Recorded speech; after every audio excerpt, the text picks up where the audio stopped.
So suddenly I'm in this space where I'm going through the biggest crisis of my life. The one thing I never thought I would do was divorce. Now my kids are gone every other weekend, and I'm in my house by myself. And more than once, that first weekend, I fell completely apart. I called my mom, I called my sister-in-law, and I said, I'm not okay.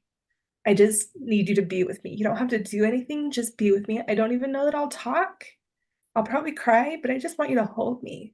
And we all live in the same small town, so they came over and I just remember I had never asked for support up until that point.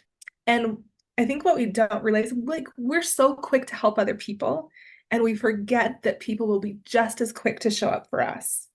Solidarity Sister, Solidarity Sister. Hello, and welcome to another episode of Solidarity Sister with Kristen Wilson. And I'm super excited today to connect with Rebecca Spotten. Rebecca and I have not gotten to know each other very well, but we have a mutual friend who was sure she was a perfect fit for this show and who connected us. Rebecca does a lot of work with community, and so I think we're going to be a great fit too. So Rebecca, tell me, how are you doing today for real? So for real, first of all, I love that question because it's so easy for people to say, oh, I'm good, I'm fine, things are great, it's fabulous. And I'm one, like, I will tell you, like, things are fabulous. And they are, but things are also hard. Like, I spent the weekend sick. My kids are with their dad for the weekend. And because I was sick, I ended up not traveling, which I usually do. So I've been home alone for 5 days, which is kind of lonely sometimes. But at the same time, I had a lot of opportunity to sit with some spiritual practices that I'd been neglecting, some scheduling I'd been neglecting. So all in all, like Monday, my kids are coming home tonight. I'm feeling accomplished. I'm feeling rested, and I'm just excited. I'm so glad. And I love the way that you mentioned how we can be fabulous and have some hard things going on. Like there is space for both. Yes. We have to be all one way or all the other. We can totally have space for both of those. So what are you listening to? Do you listen to music, audiobooks, podcasts? What's in your ear right now? So I have a hard time with audiobooks. I was just thinking the other day I need to cancel my Audible account because I have all these credits and all these books. My mind just goes too fast. I can't actually ever get through a book. I'd rather sit down and read a book. Podcasts, kind of the same reason. Like I need to be a captive audience. I need all my senses stimulated. I don't have ADHD, I swear, but I do listen to music. I have a couple specific playlists that are one is I'm trying to remember what I named it, but it's basically songs that help me remember who I am. There's another one that helps me remember my connection with God. They're just very spiritual, very personal songs that way. And then I have another one that is my sacred union one. This is kind of a fun one. I actually don't share this very often. When I divorced, actually going into my divorce for a long time, I know like I will take accountability for my part and I know what kind of relationship I want to be in down the road. And most love songs are actually affirmations of toxic relationships. So I have very specific songs that I listen to that embody the type of relationship that I want, like a healthy, divine relationship. And so that's one I usually listen to about every day. That's actually been a really good guide in my dating process. So I love that. So my husband and I lead this youth choir that's kind of open to any youth within Tooele County, Utah, between the ages of 11 to 18, ideally. And we do sing a lot of songs that are more focused on, Jesus and on worship and whatnot. But we also bring in different songs and listen to them with the kids and kind of just see how they feel about it and talk about how music makes us feel and how powerful it is. Just like songs from, different pop culture, nothing that's like really dark or really awful or, right. really inappropriate or anything, but there's a wide range of music that can be uplifting in different ways, or even sad songs that are still like Mhm. appropriate for us to be playing for everyone. But we really want the youth to be thinking about how powerful music is and not just be a consumer who is mindlessly, listening to whatever's on the radio or whatever's next on the playlist or whatever Spotify is shooting out to you. And I Yeah. love the way you're being so intentional with this to say, these are the lyrics, these are the messages, this is the music that really embodies what I want and what I think is healthy and what I think is good. This is what I'm going to listen to. I think that a lot of us can use that reminder to be so intentional about the media that we consume because it gets in your brain and it makes a difference. And I look back to some of what I listened to when I was in my younger years. And I'm like, oh my gosh, I did not realize that song meant that, or, whatever. Like, I've come a long way in being more thoughtful. Yeah, there have been a couple that I've come across that we did like, oh, I did not understand that term when I was in high school, but I understand that term now. It actually makes it kind of funny. But yeah, I don't think we realize the power. I think especially music. I have another playlist that is just it's anger songs. Like ones that I know will because I have a hard time processing anger. I think probably most people do. It's kind of a scary emotion to process because it's so big. And I think has been so shamed. So I actually have a playlist just of anger songs. But they're not songs that I listen to on a regular basis because I know how they affect me. So it's you can actually be very, very intentional with that. And yeah, and then I've got my classical guitar. That's probably my favorite, probably what I listen to the most. I think that's awesome. I appreciate that. So we mentioned that you love doing a lot within real life communities. You do a lot of Yes. community work. But tell me, what does a healthy community look like to you? What are you thinking about when you're forming these groups? And tell us a little bit more about what those look like. Like, are these retreats? Are these weekly, monthly meetups? What does this community building look like for you? Okay, I love this. So I get super excited about this. I think I'm gonna kind of start with like where I realized that I needed community. So within my marriage, so I'll tell a little bit of that story too. So I was married to a man with a sex addiction for 22 years. It's something that since we've divorced, he's done a lot of work on that, and he actually leads men's groups and does a lot of healing work in community also. But one of the things, there are so many taboo topics in culture. I won't even say which culture. There's so many cultures. There are taboo topics in every culture. And so if you're struggling with something within one of those taboo topics, things are shifting a lot. But 20 years ago, 25 years ago, there were things we just did not share with people, struggles that we didn't talk about. And because they were never talked about to us, we didn't know how to manage them. We didn't really know like what was normal, what was not. And 25 years ago, sex addiction was not even considered an addiction. So it wasn't even recognized as the struggle that it is. And this is also like deeply codependent relationship. We're just the two of us. We're going to figure this all out. We're going to fix it all, which is noble, but it's misguided at best, right? Because we don't know. We've never dealt with it before. And so I found over time, I just stopped talking to people entirely. I'm a very social person. I'm an introvert, but I love people, love being with people, love being on podcasts, love talking. And for me to shut down and shut up, that was really that's a really big red flag for me. So, fast forward through my marriage, get to the point where I'm like, okay, this is really something that we can't figure out in our marriage. It's actually destroying our kids, not just us. So we made this decision to divorce. And going from having, at one point I had all 9 of my kids living at home. And 2.5 years ago, I don't remember, I think 6 or 7 of them living at home. It's all kind of a blur as they move out. I feel But, like and people I'm with home, 1 or 2 kids are probably being like, what? Like, it's a blur. right? You're like, yes, it is a blur. We do the best again. 5 to 7 kids is way easier than 9 kids, but so and I'd homeschooled for 20 years up to that point too. So I was always home, always with my kids, didn't really have much of a social life. My youngest daughter has special needs, and I had just spent a couple of years, like the first 2 years after she was born, we really couldn't go anywhere. She would stop breathing in the car seat. That's a whole other podcast. Like, so a lot of struggles there too. So I had spent a lot of time really isolated. So suddenly I'm in this space where I'm going through the biggest crisis of my life. The one thing I never thought I would do was divorce. Now my kids are gone every other weekend, and I'm in my house by myself. And more than once, that first weekend, I fell completely apart. I called my mom, I called my sister-in-law, and I said, I'm not okay. I just need you to be with me. You don't have to do anything, just be with me. I don't even know that I'll talk. I'll probably cry, but I just want you to hold me. And we all live in the same small town, so they came over. And I just remember I had never asked for support up until that point. And I think what we don't realize, like, we're so quick to help other people, and we forget that people will be just as quick to show up for us. But we somehow have it in our head that I've got to figure this out. I've got to figure this out. I've got to figure this out. And I don't think it's because we're trying to push people away, but I think we're just surviving. And I know for me, for a long time, it was just survival. And so in this, after that first weekend, I knew I couldn't stay home alone every weekend. with my kids gone while I was going through this.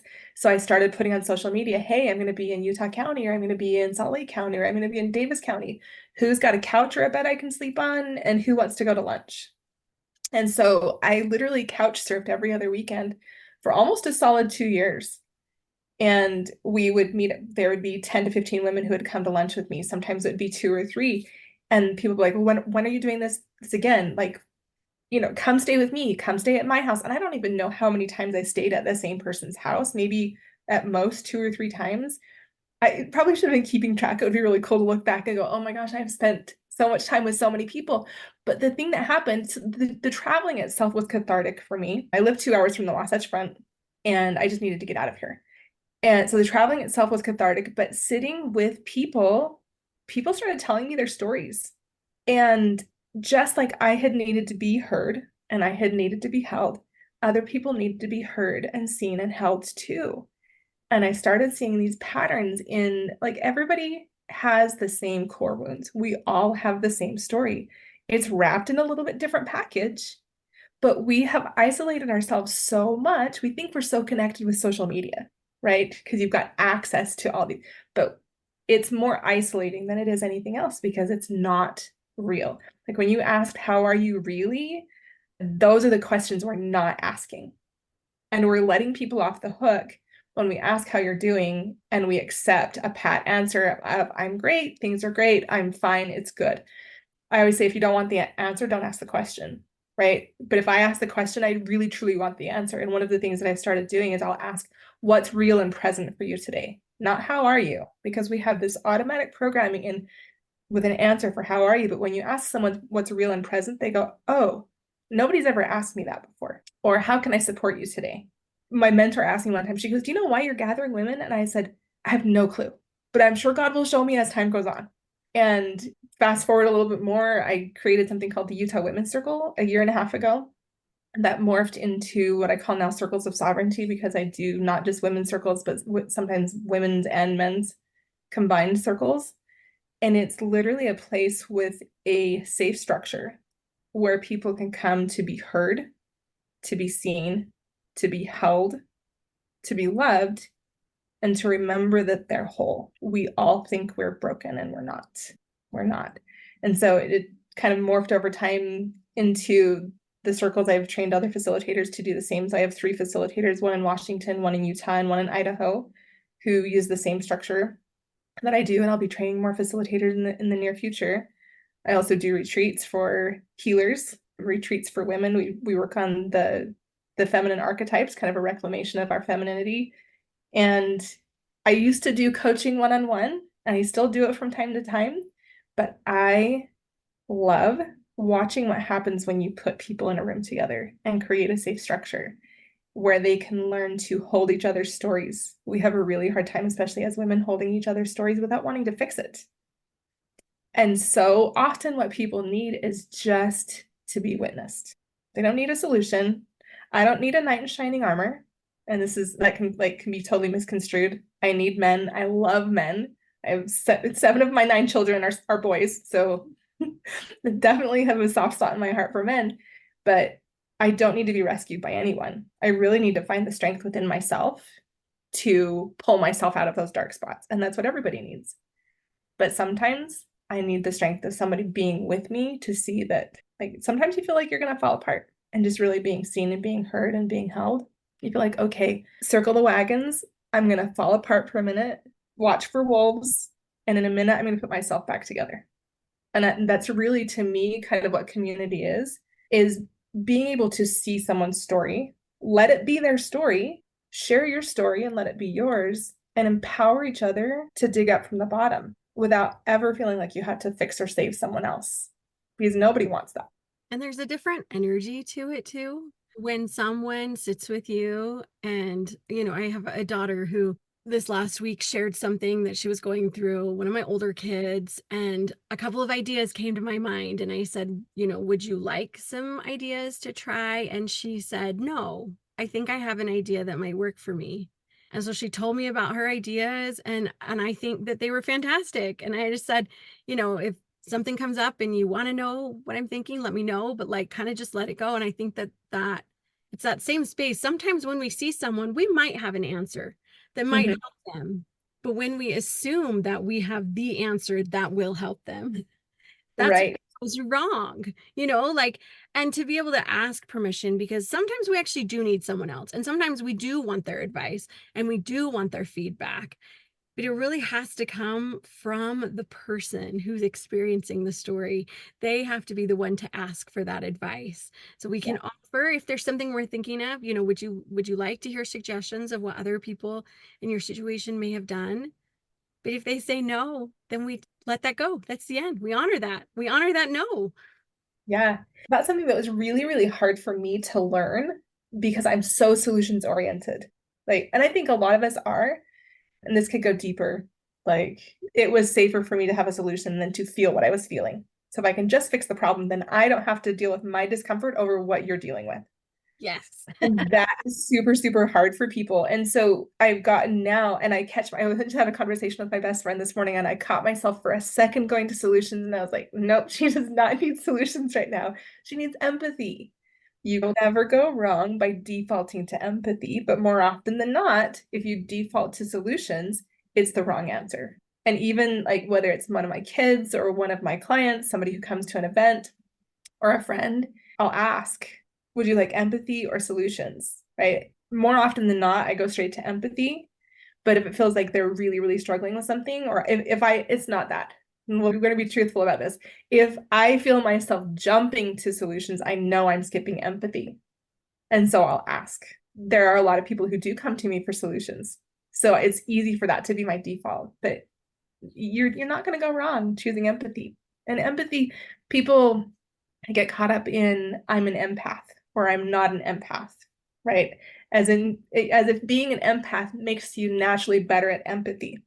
It doesn't. There's actually a class I taught called Empowered Empathy and talking about the difference between being an empath and having empathy. Anyone can practice empathy. Brene Brown talks about this too. It's a skill. It's a skill set. It's not necessarily a gift. And empathy, so the difference between empathy and sympathy is looking down at someone saying, I feel so sorry for you. Empathy is looking across at someone saying, that could be me, and being able to sit, if that was me, how would that feel? And it's literally just taking a guess with no attachment to it being correct, a guess at what that person's feeling. And a lot of the time, so I can say, it sounds like you might be feeling frustrated, or it sounds like you're feeling some anger, or, throw out whatever it is. And I may not be right, but it gives them permission to explore what they're feeling and to really get to that. And most of the time, the feeling is the solution. And getting through the feeling gets them to clarity on what their solution is. And they don't really need us for the solution. And they may ask, but really, always, you'll never go wrong with empathy. Oh, I so agree with that. And I think that we may not have experienced what other people have experienced, and even to the degree. Like, Right. I experienced grief. I haven't, lost a child to cancer, so I cannot fully understand that. But I have children I love and I have experienced grief.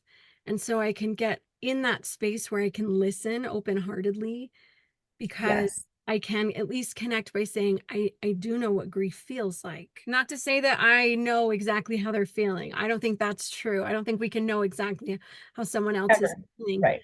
because there's just so many factors and people are so different. And even two people having the exact same experience outwardly will experience it differently inwardly.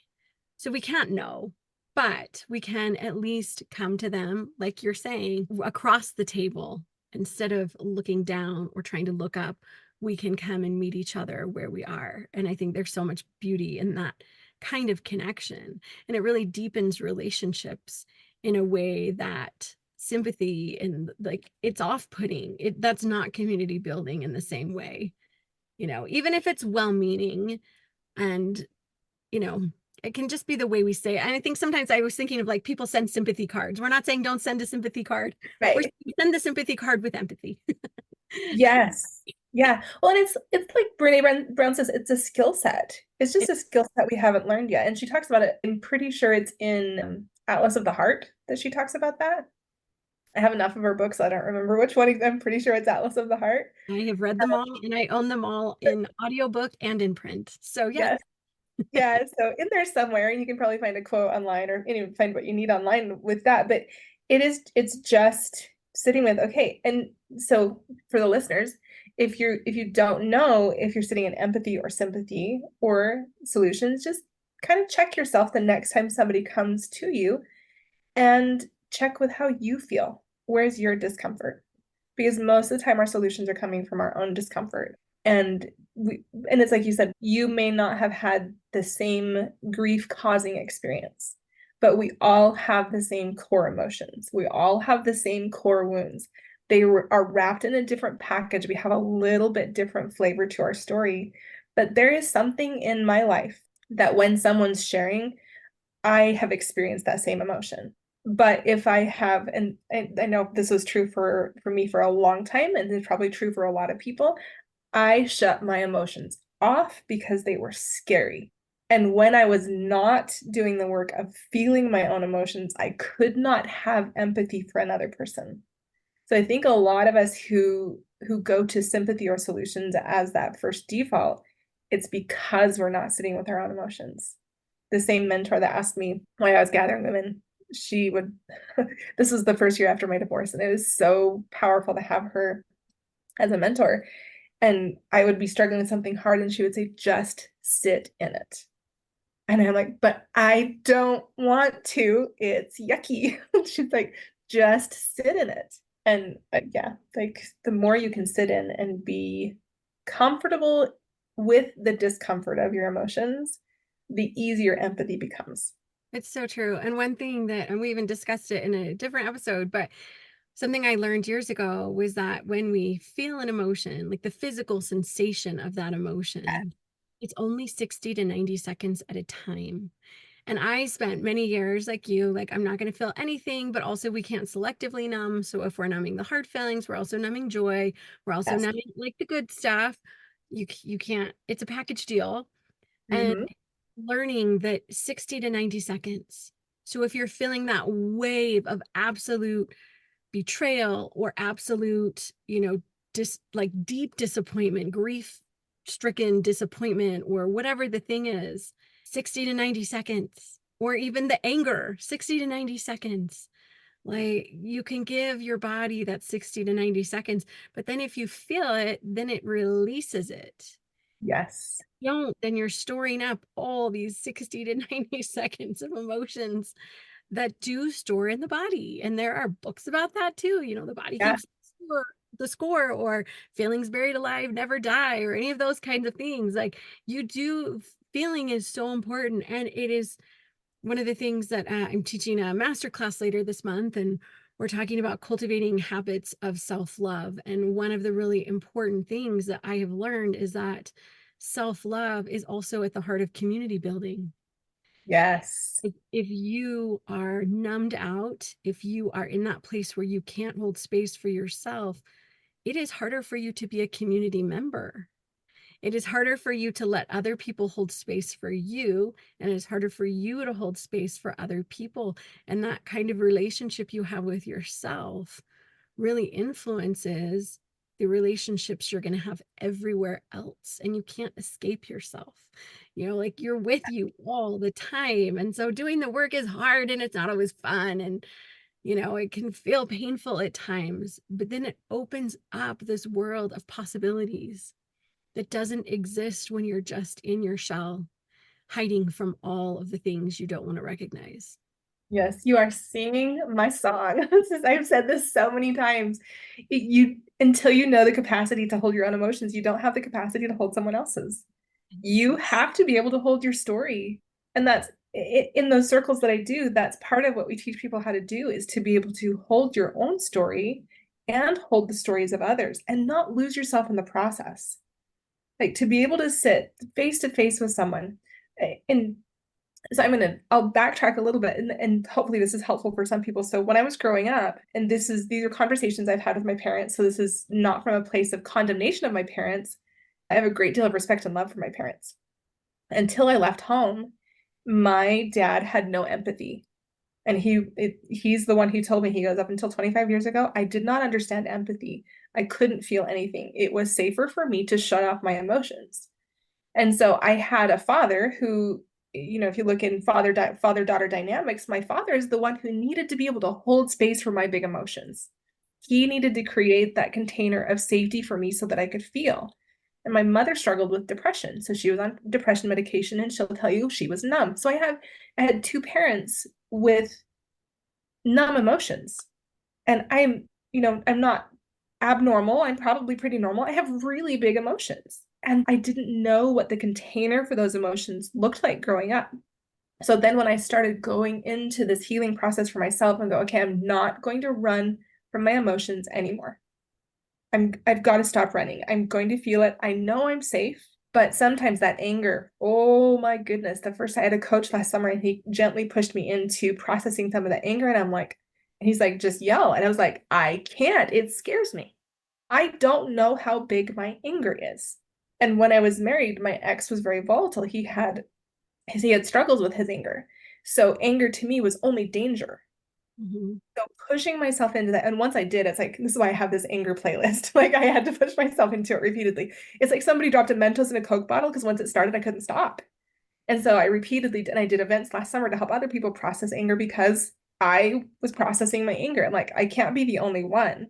So, but then I had, it felt like back to back to back things come into my life to bring up anger. I was like, okay, I'm listening, God, I'm listening.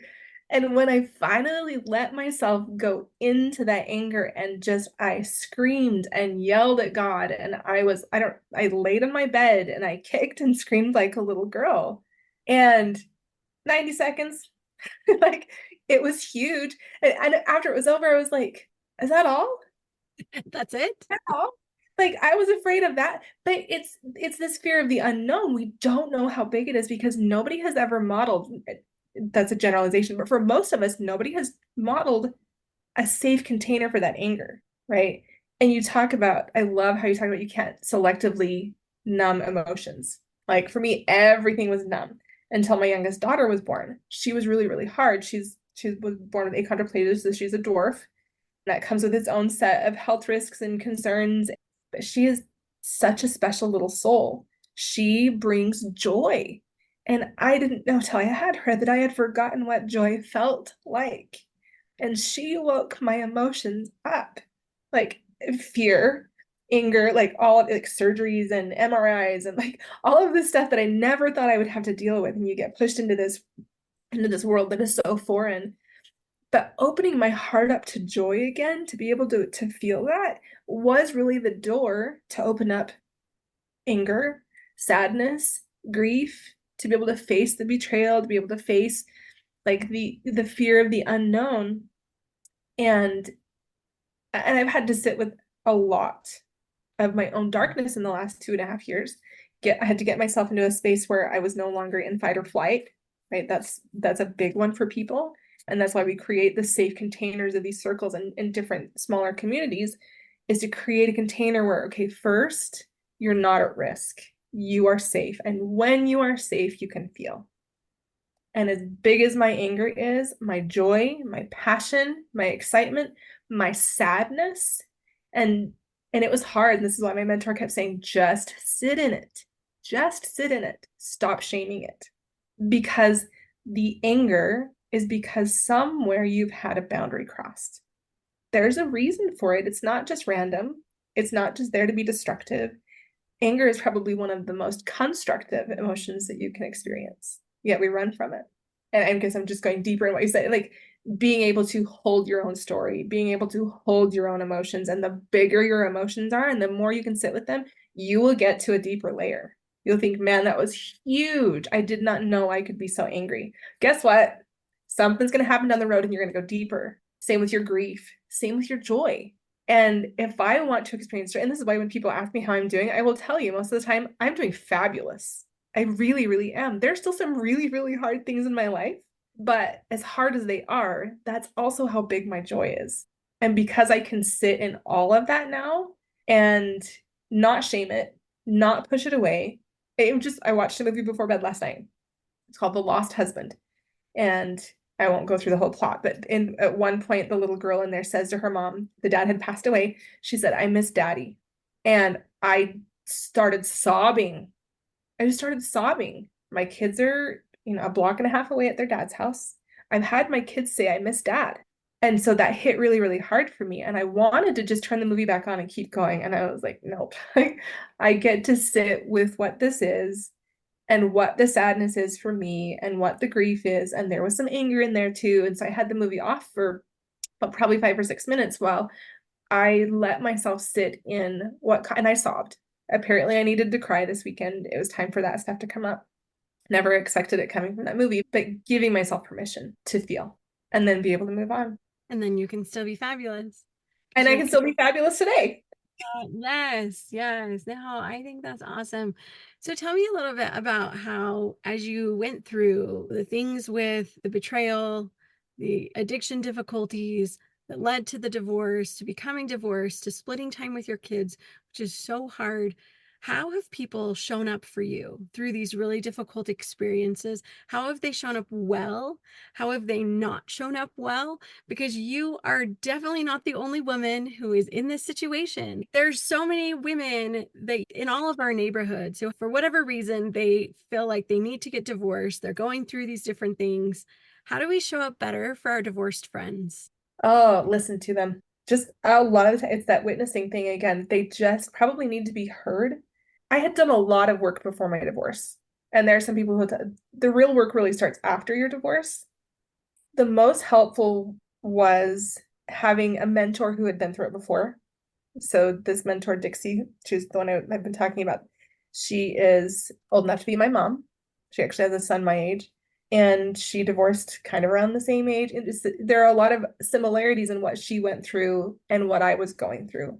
And having her hold a non-judgmental space for whatever I felt, partly because the other struggle that I'm going to address this because in Utah, probably everywhere, but like I've spent most of my life in Utah. For a lot of us, when we come out of our divorce, we've had our belief system so tightly interwoven with our trauma that suddenly we can't see up from down.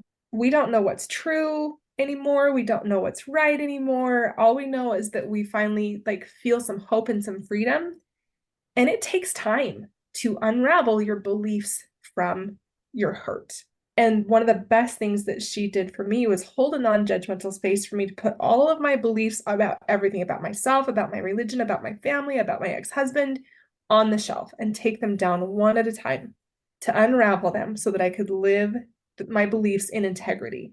And that has been and probably still will be a long road because it's really hard to see where one thing stops and another starts when they're so closely intertwined. And I know I'm definitely not alone in this. And there are probably women going, oh my gosh, nobody's talked about this.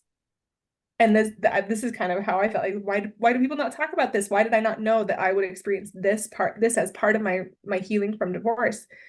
All of your beliefs get to be challenged. And when you challenge your beliefs, you're challenging your very identity. And so there really is not just there's a deconstruction and reconstruction of your identity and your beliefs in that process. And the best thing that Dixie did for me was to tell me to sit in my emotions and hold that space for me and have no judgment for the choices I made, the questions I asked, because she has no attachment. My outcome doesn't affect her. So she has no attachment to my outcome. And that's what I've been able to learn to do for other people. The best thing that I've learned how to do is ask for help. A lot of us won't ask for help. So learning to believe that people really do want to show up for us, and you can ask for what you want because people don't know how to help you until you tell them. So I'll say, so I take a class in Lehigh and I live an hour and a half away. Like, okay, mom, I've got this class once a month.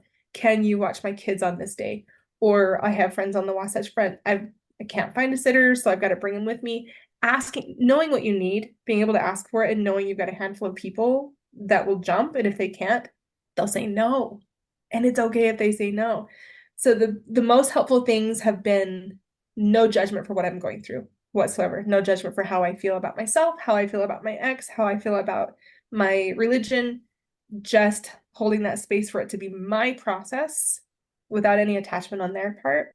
Play has been a really big one for me as a single mom recovering, trying to figure out how I'm going to make money to make ends meet because I don't know, like There are probably not many single moms. Actually, I know with most of the poverty in Utah, single moms.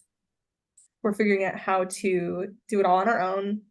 Not all, 80% of the time. Some of us are 50-50, but honestly, logistics for most of us, it's more like 80% of the time. And I don't say this from a victim standpoint, this is just reality. In Utah, most of us have our kids, most of single moms have their kids 80% of the time. We're trying to figure out how to recover. We're trying to figure out, like, do we date? Do we not date? There's so many things that we're navigating. And it's really easy to get this tunnel vision and all of the masculine do, go, go, go, got to provide for my family, got to be safe. And we keep ourselves in fight or flight mode a lot of the time. So one of the best things that I've done for myself is when I schedule my work time or my time with my kids, whatever it is I schedule self-care time and play time because that is as important as everything else. I came across a quote the other day. I'm going to butcher it, but the basic premise was don't ask if you've done enough work so that you can rest. Ask if you've rested enough to do your work. I think especially as a woman and a mom, making that like top priority, that self-care, fun, joy, that self-love, like you talked about. People argue with me all the time about self-love. Like, well, how are you supposed to love yourself? I don't feel love for myself. And I'm like, it's a verb. In this instance, love is a verb. Love yourself as you would love your spouse, as you would love your children. Make choices for yourself from a place of love for yourself. And it's not about the bubble baths, although bubble baths are great. It is good food. It's enough sleep. It's playtime. It's friend time. And just give yourself a lot of grace. So you also asked, like, what's been the least helpful? Probably lack of empathy and people telling me how I should do things. Like, it's really not helpful. It's really not. And people showing up in a non-reciprocal way. And I think I don't know that everybody is this way, but I think because I've been coaching for so long, there have been some experiences where like, yeah, people come to lunch with me, I want to see you. And then it would be like free coaching. So that was a little bit of a struggle. I had to learn to like be careful who I shared my schedule with. Now I'm very selective about who knows where I'm going to be and when. And I choose friends who can show up at a high level of reciprocity for me because my cup needs to be full enough that I pour into my children, my business, my home from the overflow, not from my cup. I have to keep my cup so full that it's overflowing. I never pour from my cup. If I start pouring from my cup, I know I've got a problem. It has to be from the overflow. Because that's really the road to burnout. Oh, it is. And I did that last fall. That's why I took a few months off. Like, okay, I missed something and I totally depleted myself. But yeah, you have to pour from that overflow or you will burn yourself out. I've totally been there. I've crashed and burned multiple times. And I I'm think we all have. still Like, trying to learn that over and over. And every time I'm reminded and I'm like, yes, not sustainable. This pace is not sustainable. We are not robots. We are humans. We have these needs that have to be cared for. And if they're not, we just cease to be useful to anyone. And I think it can be hard, especially as women. It's like we feel selfish taking care of ourselves. Like, how dare I do this thing for me when my children also have needs? But the reality is that if we don't take care of ourselves, the quality of care we're giving to everyone else, the quality of love and service we're giving to them becomes more and more diminished until we really don't have anything for them at all. We're just yes. experiencing this compassion fatigue. And our kid can come to us with something or a friend, and we're just like, yeah, that sounds sad. There's no space left for empathy because we're just so depleted. Yeah. Which is why after all of the different interviews I've done and the books I've read and the life experiences I've had, that self-love is really at the heart of community building. We want the people around us to also care for themselves because then they can also show up for us. Like, it goes both ways. We want to care for ourselves so we can show up for them. And sometimes we're coming from a place where we really are at rock bottom. And there may be seasons where we don't have the same level of reciprocity. Sometimes as a community, we need to lift someone who's down and Mm-hmm. they're not giving back to us in that moment. Yes. Really aren't. We are just need to be there and circle the wagons for them and give them their space. But there's also this energy behind people who want to give, but they can't at that moment. Feels different. And occasionally I bring in a scripture story when I'm doing my podcast, just when it organically comes in. But I think about there was this prophet king, and he's going to speak to all the people before he dies. And he says how important it is for us to not turn the beggar away because we're all beggars before God.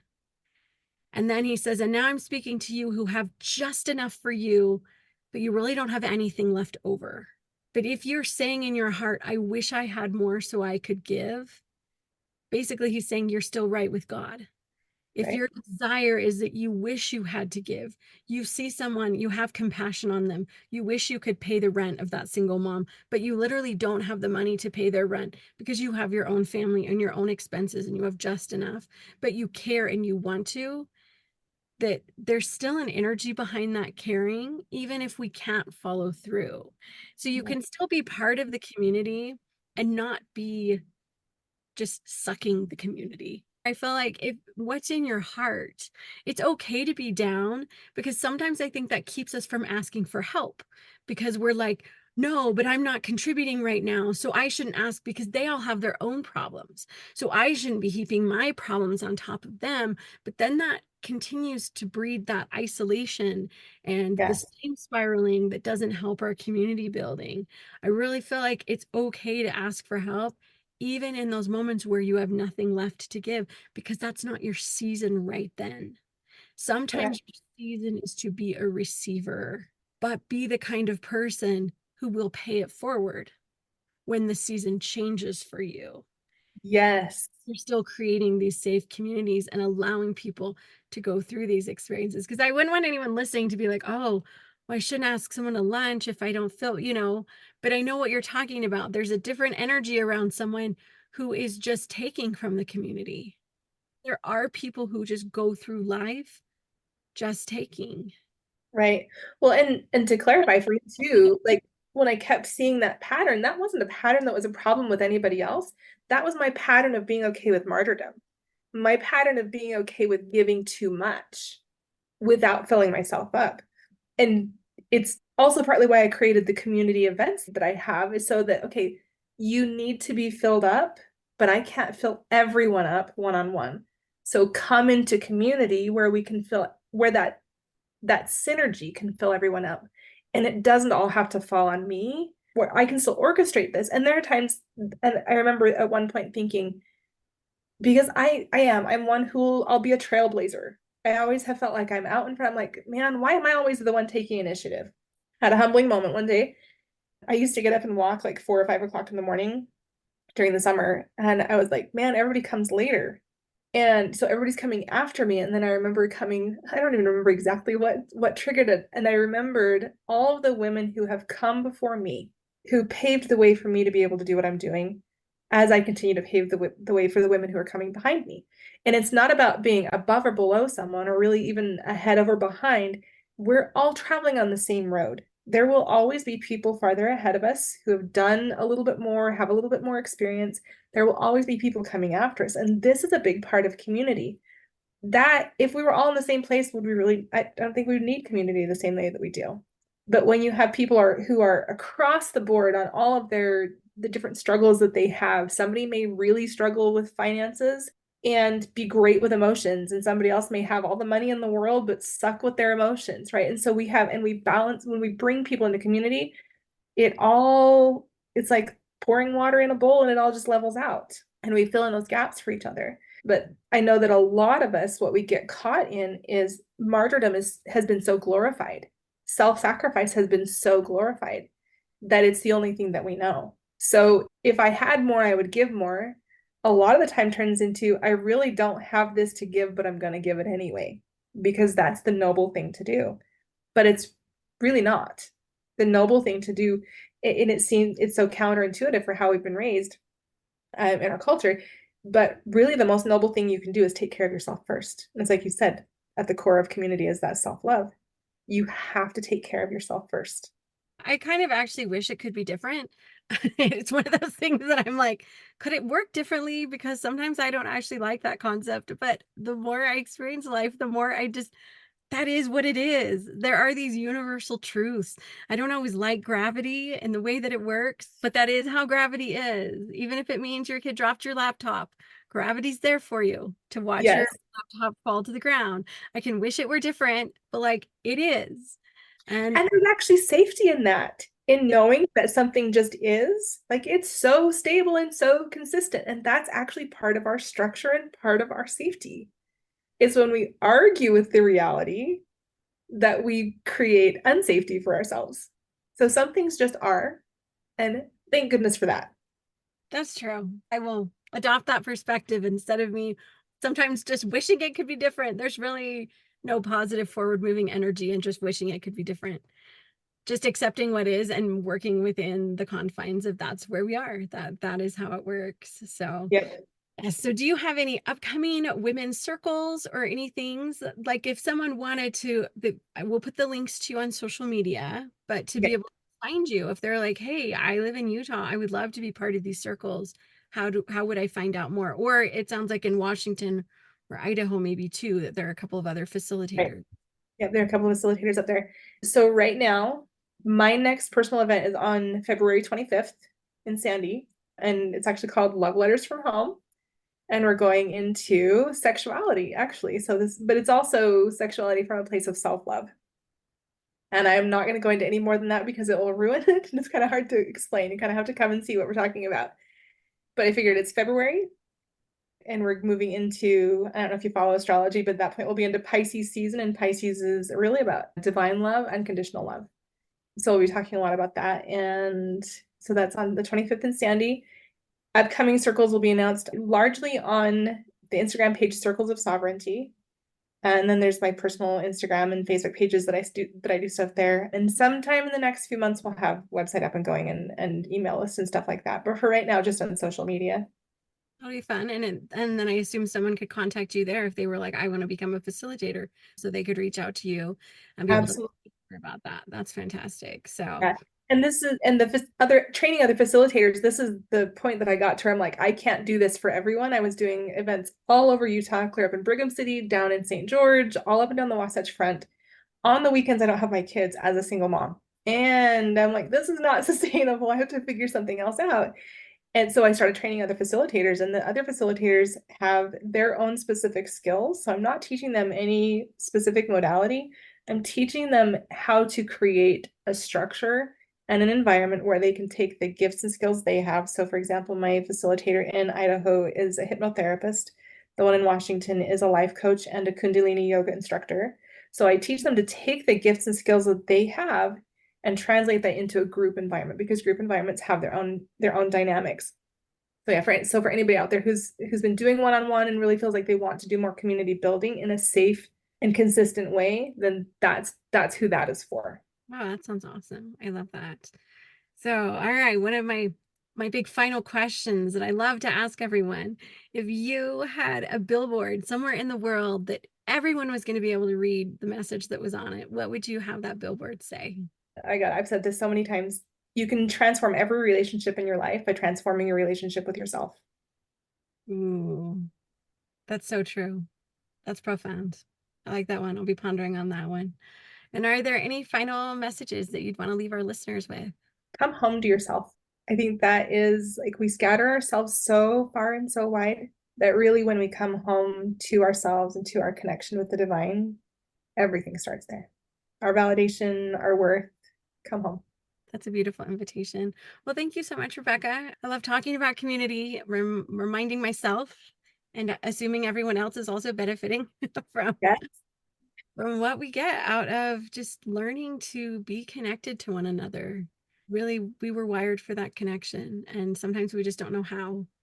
So these conversations help us to figure out how to do what we really know instinctively we need to do, but we don't always know the how of how to make it work. right. Yeah. I'm so excited. I've been looking forward to this for a long time. So thank you for the invite. Thank you. And thank you for joining us for another episode of Solidarity Sister.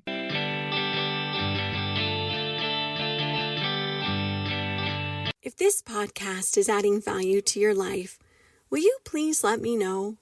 Will you like, subscribe, share, or leave a positive review? Apple Podcasts right now is the only place where you can leave a written review, but your ratings make a difference everywhere. And so do your shares on social media.